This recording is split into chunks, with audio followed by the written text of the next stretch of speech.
Hello, everyone. Welcome to the Bleeding Metal podcast. My name is Kiki. My pronouns are she, her, and I'm here with Martha. My pronouns are also she, her.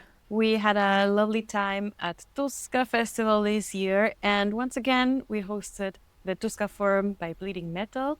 We had amazing conversations, and that's what we're bringing you today. First session of 2025 was called The Values of Metal, and we talked to activist Sera Heikkilä, and it was a very interesting and insightful conversation about the values of our community and the metal culture. I really loved that it was positive on the one side, but it was also critical on the other side. That's really important in these cases. Yeah. We came to the conclusion that we can keep getting better as a community. I hope you enjoy our talk. Tervetuloa, and that's all the Finnish I know. Welcome to a new Tuska Forum by Bleeding Metal. This is the third year in a row that we are hosting it. Thank you so much for joining us today, and happy Tuska, everyone!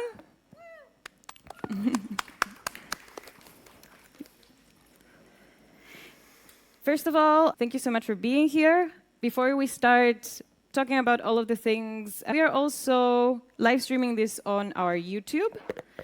If you see the link tree up there, that takes us to our YouTube channel as well, and you can send it to your friends that couldn't be here. The QR code also lets you submit your questions or your comments. This first session is going to be very participative, so please do that. I am Kiki, my pronouns are she, her, and I am super grateful to be here again and to be hosting Tuska Forum by Bleeding Metal. And on our very first year, we had a talk here about mental health, but we also touched on the topic of, is the metal community really as welcoming as we say it is? And that is how I met Sera. And Sera Heikkilä is an anti-racist and intersectional feminist who works as an activist advocating for the rights of people of color in Finland, as well as consulting and training others, and that's amazing work, so please give it up for her. What I wanted to talk to you all about today is what the values in our community are and whether we actually live by them or not. Values are beliefs that guide our behaviors within society and culture, such as honesty and freedom and justice. And in metal, we have, I feel, a little bit of a contradiction between more traditional values like friendship and safety and unity, but also rebellion and openness and social critique even. What is your perspective on that? Well, I think that definitely the values of metal are all those things that you mentioned, and definitely the rebellion and even anti-authoritarianism, I think is like a core value of metal, and authenticity and community. And I think that those values are like very in line with things like supporting LGBTQ rights and anti-racism. And I think that we've made a lot of progress in those things in recent years, but I would still like to see a little bit more support, especially with people of color, for example. So there are definitely like these narratives around what our values are, but I think that there's still some room to improve on how we can actually live up to those values that we say that we hold dear to our community. Yeah, absolutely. Have you thought about how that has changed? Do we really see how that has been developing within the community in the past years? I think that there's definitely more diversity as far as artists that we see on stage. I think Tuska has been doing a pretty good job with that in recent years, from my perspective, at least. And there's definitely more like women represented in artists and stuff. But as I said, I think there's also not that many people of color still in this genre, and I'd like to see more of that definitely as well. But I think also in just like general in the community, I remember when I was young and growing up, I remember there being like all these kinds of like very common narratives about like you can't be into metal if you're black, stuff like that. Just like really outrageous things. This was in America, that's where I grew up. So I think a very overt racism or sexism is maybe not so common anymore, but there's still more kind of structural things that I would hope to see change. Yeah. But that is also, I think, something that is not very talked about. we don't really talk about how, the ethnic diversity of the metal community and the metal industry, we don't really talk about that. There are very few, and also only in recent years, I have seen a lot more creators, especially on social media, that bring out videos highlighting bands that are more diverse, highlighting bands with people of color in them, especially with women and queer people of color as well. There's this one creator called Metal and Coffee, and they also have for Women's History Month, but also for African American History Month, etc., all of the different bands that also have members from those communities. So it's really cool to see that we are finally talking about it, at least in the positive way of giving a little more of a stage or a bigger stage, amplifying those voices, which is also the work that you do. How do you live those kinds of conversations within your work? Do you have to approach people actively to make them conscious about the necessary change that needs to happen? Yeah, I think so. I definitely don't think that it's ever malicious. I think it's just a lack of perspective, because if you have a community that is mostly made up of white cishet men for the most part, as far as artists go and people who are working in the industry, then it's going to be difficult to even acknowledge different perspectives of different people in your community, and that's why you need people who are also part of making the festivals, so that you can get those more diverse perspectives and have those conversations. Because if you don't have anybody around you who has a different perspective and a different experience in your community than you do, then you might not even think about it. That's just how humans work. We have a hard time understanding perspectives if it's not something that we ourselves have experienced. Sure. That was a conversation that we just had a few episodes ago on the podcast. I was thinking of going to this festival in August in Germany, and I thought the lineup is amazing. And it took someone pointing it out until I myself, being a person who talks about this so much, that I realized, okay, there are no women on the headliners, there are no women in the second line of the festival poster, there's no women in the third line, in the bottom there are two bands that are all women, and that's it. And that is how I decided not to go to that festival. But usually when I try to have that conversation with people who are actually in the organization of festivals, there are two different answers that we usually get. The festival organizers are very conscious and are very active trying to diversify their lineups and their staff as well. And then there's the other organizers that say, but we just book the bands that are good. And that baffles me every time, because there are so many women that are great in heavy metal.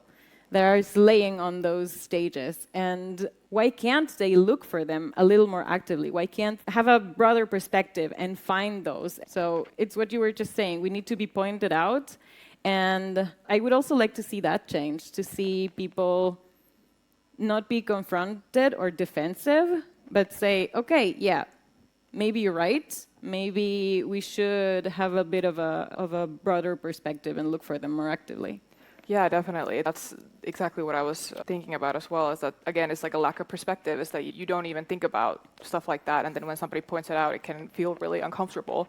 And if you're not willing to do the work of actually going and looking for those great artists that are women and other minorities, then maybe you should hire somebody else who already knows or is willing to do that work, somebody extra to make sure that the festivals are inclusive and diverse. Sure. You know? And when you say inclusivity, there's also way more than only these communities that are marginalized. Absolutely. So that was the question that I also wanted to hear from the audience about. Do you think that the metal community really is as welcoming, which also means respectful and embracing not only of women and queer people, but also of disabilities, for example? And how can we make these spaces safer and more welcoming for all of these different kinds of human beings that habitate this planet? That's a tough question. I think that there's a lot of work to be done in different levels of this community. I think one thing is these symbolic gestures that we can, even now here we can see we have pride flags and we have Ukrainian flags. I would love to see Palestinian flags also. And stuff like that begs the question of who are we wanting to support when it comes to human rights, and even if it's just a symbolic gesture. And then these kind of symbolic things can really have an effect on people's personal sense of safety in the community. But then they're not necessarily very effective in making like systemic change. So that's where you really need to focus on who you have working for the organization, the festival, and what they're interested in, and if they want to make sure that the festival has diversity and inclusion and so on. And some places I would say that maybe it would be a good idea to even just hire somebody who only focuses in on that. So then you have somebody to make sure to really look into all those things in all areas of a festival or whatever part of the community that you're in. And we do have also signs of how that is getting better. We have harassment, contacts and instructions and a safer space guidelines that we can see all over the place. Everybody for sure has seen the videos of the sign language translator on metal festivals, and we see festivals making the grounds more wheelchair accessible and all those kinds of things. We also should think as well about invisible disabilities, and that not only from the organization perspective, but just people who want to make this space that we are sharing right now, this all throughout this weekend, to make it a little more safe and welcoming. But there's that part about not being discriminating of people who have all of these challenges as well, but also how are we being proactive? What choices are we taking, as small as they are, to, as fans as well, to make these spaces more diverse, more colorful? I think individual change in any community is probably one of the hardest things to try to change, because it's the work that everybody has to do by themselves, and not everybody is motivated to do that work, and it's really hard if you're not. But yeah, I think just like even having these kind of conversations that we're having right now, I still think that they're pretty rare, so I think it's really important that we're having this conversation here right now, and so we can get more perspective and maybe get everybody here to think a little bit more about what they can do specifically as individuals when they're in an event where they're part of their community. And to me, that starts as well with the clothes that we wear. We've had that conversation as well. I don't know how we choose the merch that we wear. If it's still only the music of that band is good, and so I'm going to wear that logo.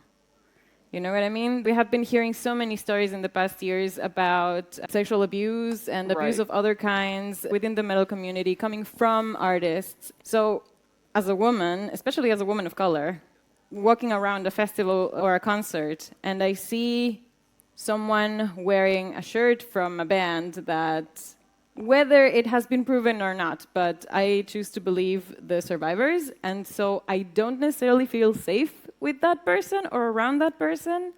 And sometimes when trying to go into that conversation, I still hear a lot of, I just like the music.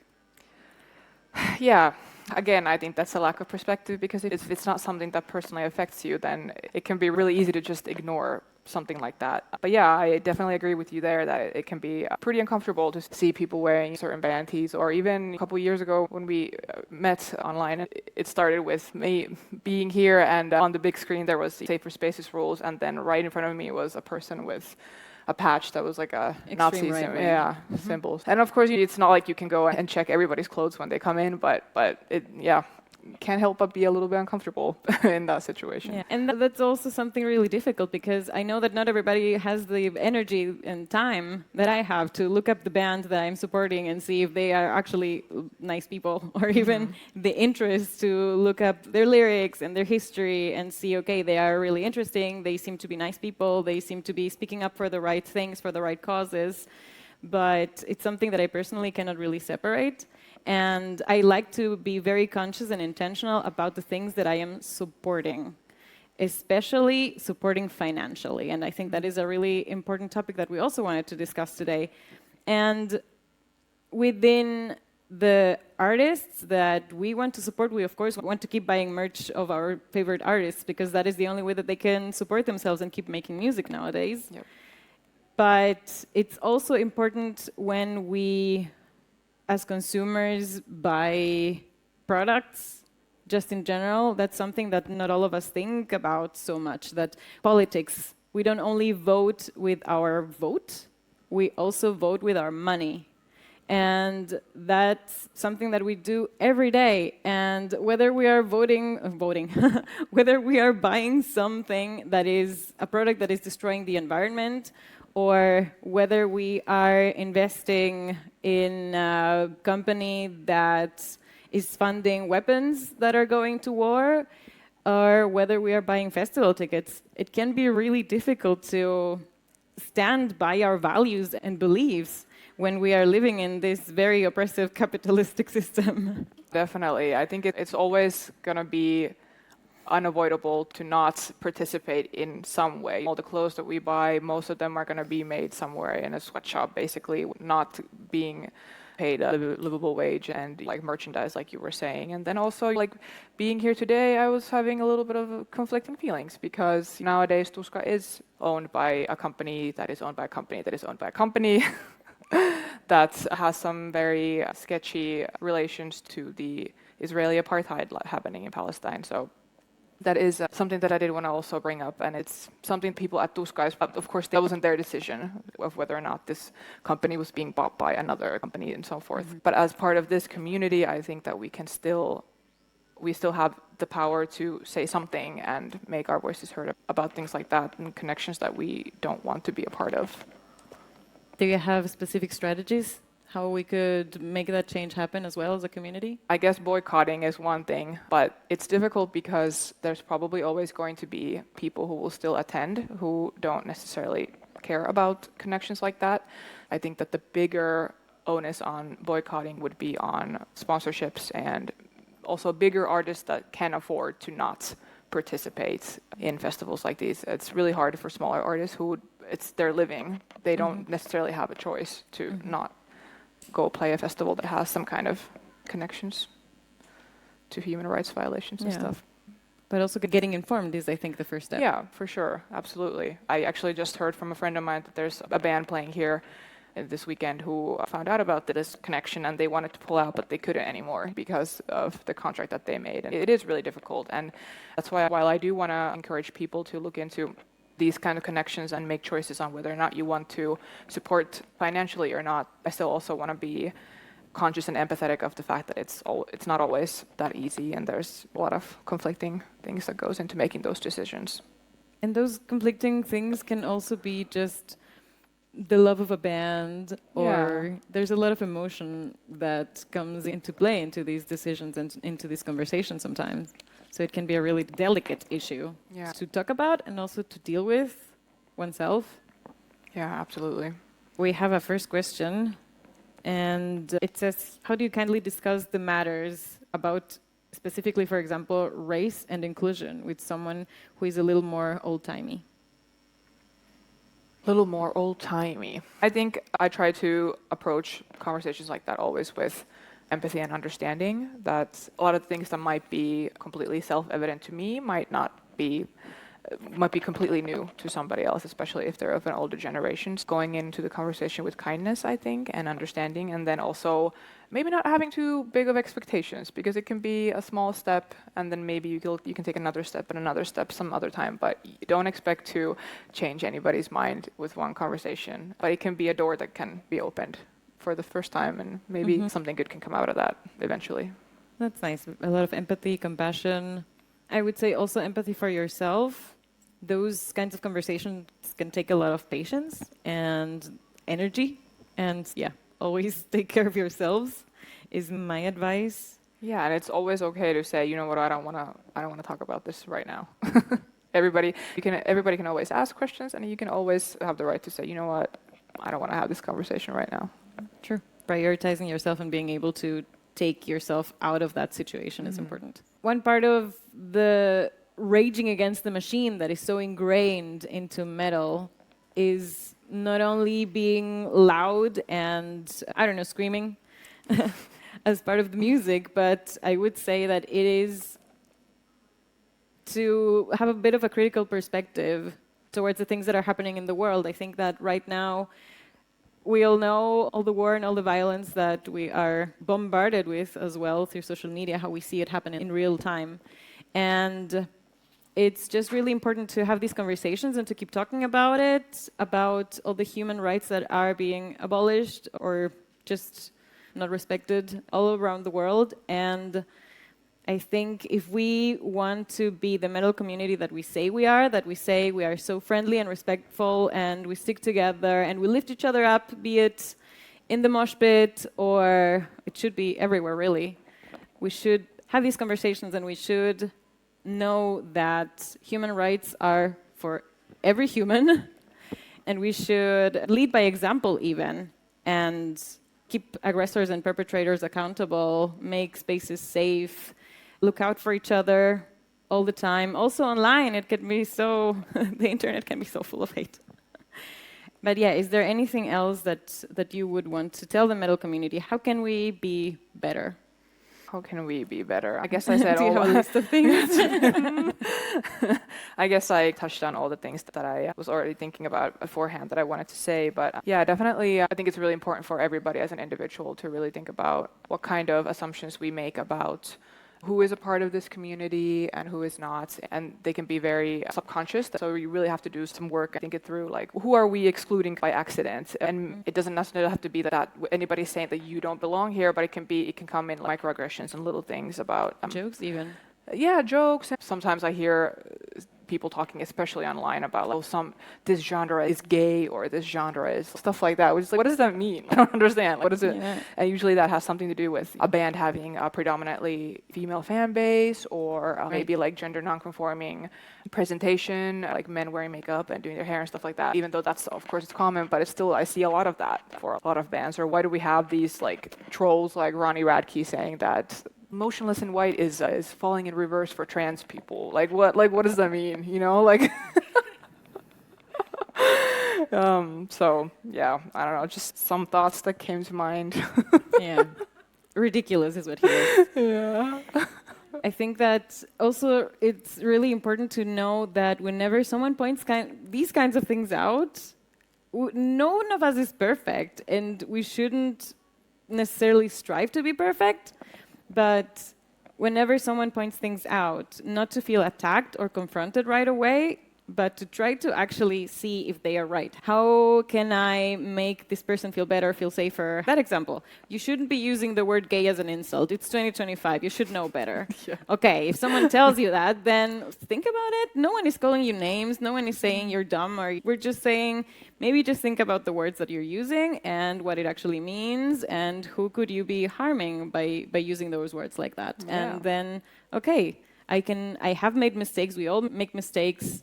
And I think that we should slowly think of our society less of a cancel culture and realize that we all need redemption for whatever mistakes we have done, but actually stand by things and make yourself accountable for whatever thing you've done, and then, well, learn and be better in the future. That's all that we can do. Yeah, absolutely. And it's really not a big deal if you mess up. Like maybe kind of get a little bit more of like a relaxed feeling into having these conversations. Like it's not a big deal. It's like, oh hey, did you know? Like maybe you shouldn't say that. It's like, oh okay, I never thought about that. Like it doesn't have to be scary. It can just be a conversation. Yeah.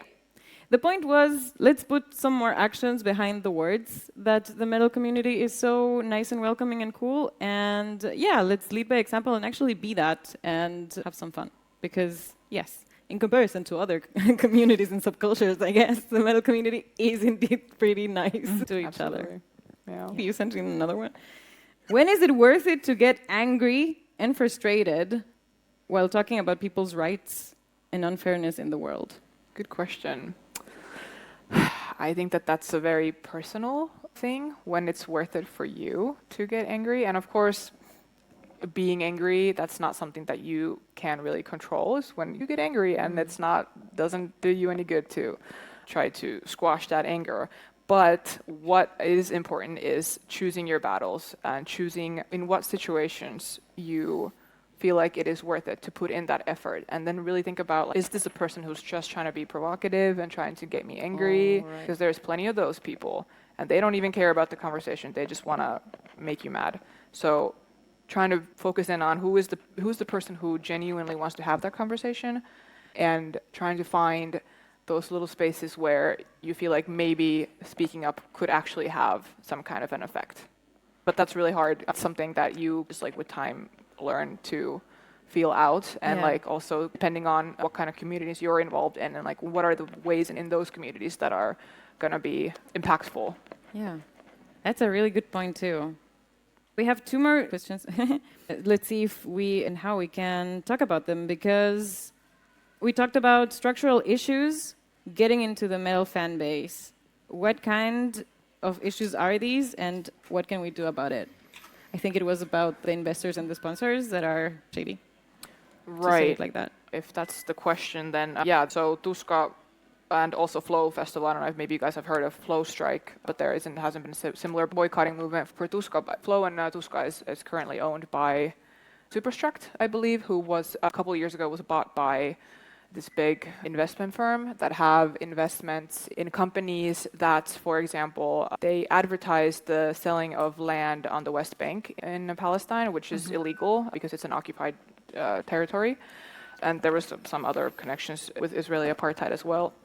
That's what I was referring to, if that was the question. Yeah. And the second question was, why are people treating Tuska different and are not striking like for Flow? Why do you think there's a difference with some people boycotting Flow and not Tuska? I don't know. I think it just really depends on who are the people who are organizing those boycotts, because I know that the part of the people who are organizing the Flow strike are people who were artists at Flow during the first year when they found out of this connection, and then they wanted to do something the next years. I don't know what the answer is to that. Maybe we just haven't found enough people within this community who want to organize something like that. And it's really a lot about what happens to get attention in what time. It can be really just like arbitrary at the end of the day also. Yeah. All right. Thank you so much. Thank you so much for your insight and for your input and for being here. And thanks, everyone. Thank you so much for being here all throughout our talk and for sending in your questions. And we'll see you after a short break. That was our talk with Sera about the values of metal. Thank you for listening. Subscribe to the podcast, share the podcast everywhere, tell a friend about it, rate it, review the podcast. And we'll see you next time. Bye.